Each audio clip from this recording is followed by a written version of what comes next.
du Père, du Fils et du Saint-Esprit, un seul Dieu, Amen.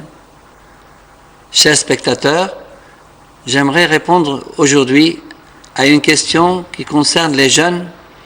Comment choisir son conjoint?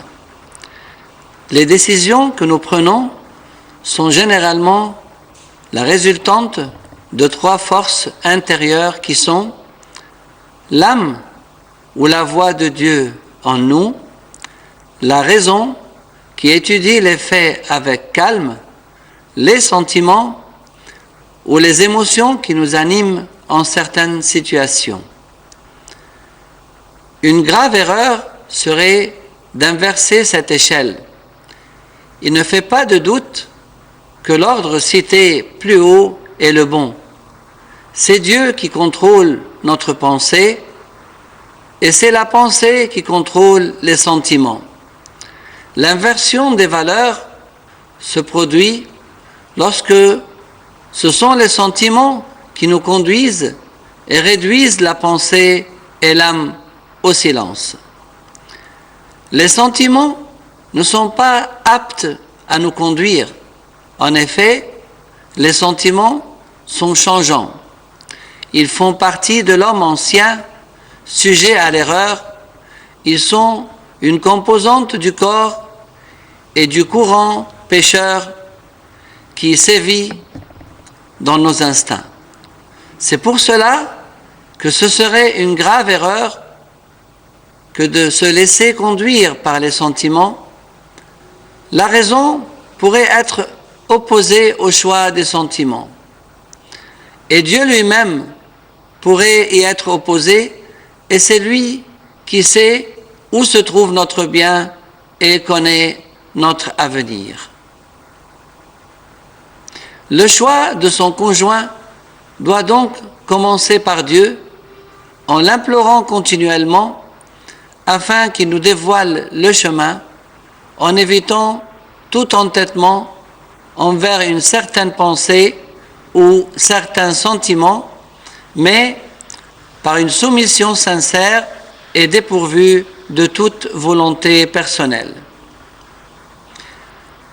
Et après s'être laissé guider par Dieu, la personne réfléchira avec calme et se posera la question: cela me convient-il?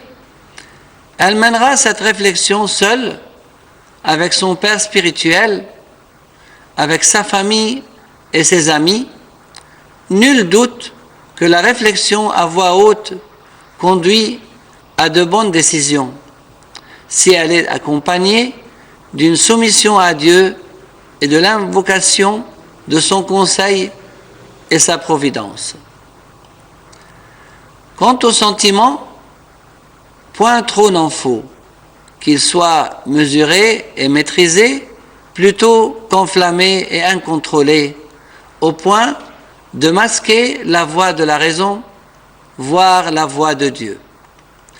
L'amour chrétien est un amour divin qui a vocation à croître et qui est empreint de don de soi, de générosité et du souci de l'autre.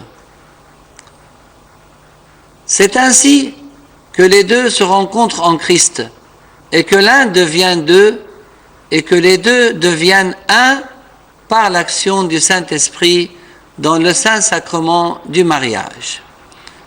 Les buts du mariage chrétien.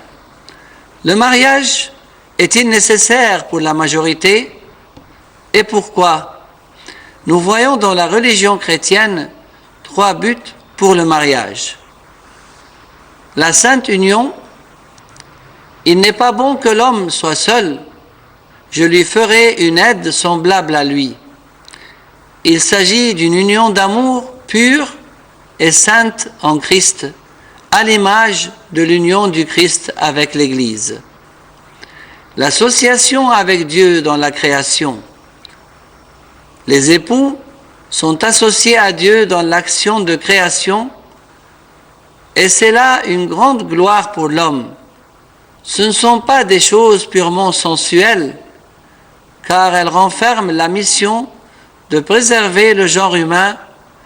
Dieu a placé en l'homme la paternité et en la femme la maternité à son image afin de perpétuer la présence humaine sur terre et d'accroître le nombre de ses enfants qui jouissent de son amour. Le chemin du salut. Il vaut mieux se marier que de brûler.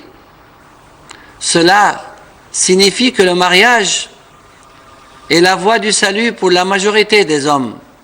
En effet, dans le mariage, les instincts sont sollicités dans le cadre de la pureté, la chasteté et la maîtrise de soi chrétienne.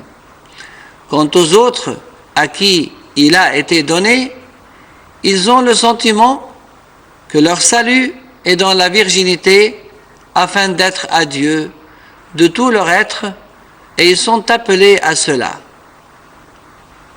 Ceux-ci n'ont pas plus de mérite que cela, car il n'est de salut que par le Christ. Et si la virginité favorise l'élan spirituel et la prédication, elle demeure un appel particulier qui n'est pas voulu par l'homme et qui ne peut être simulé, mais que l'homme doit accepter de Dieu comme un don et il doit lutter pour préserver ce don. Principes généraux pour le choix du conjoint. Le jeune chrétien doit respecter certains principes généraux importants dans le choix de son conjoint. Le côté spirituel, l'autre est-il proche du Christ? Suit-il son chemin? Est-il attiré par les choses spirituelles et uniquement par les choses du monde? Le côté matériel. Il est préférable que les conditions matérielles soient proches. Il existe une grande variété de comportements dans le mode de vie, la manière de s'habiller ou de loger, nécessitant des niveaux de revenus différents. Le côté socio-culturel. Il est également souhaitable que les conditions sociales et culturelles soient proches. L'environnement rural est différent de l'environnement urbain. Les goûts y sont différents et il est préférable que les deux parties aient des goûts sociaux et culturels proches. La beauté ne doit pas occuper une place trop importante car elle est éphémère et comme les fleurs des champs, elle ne tardera pas à disparaître.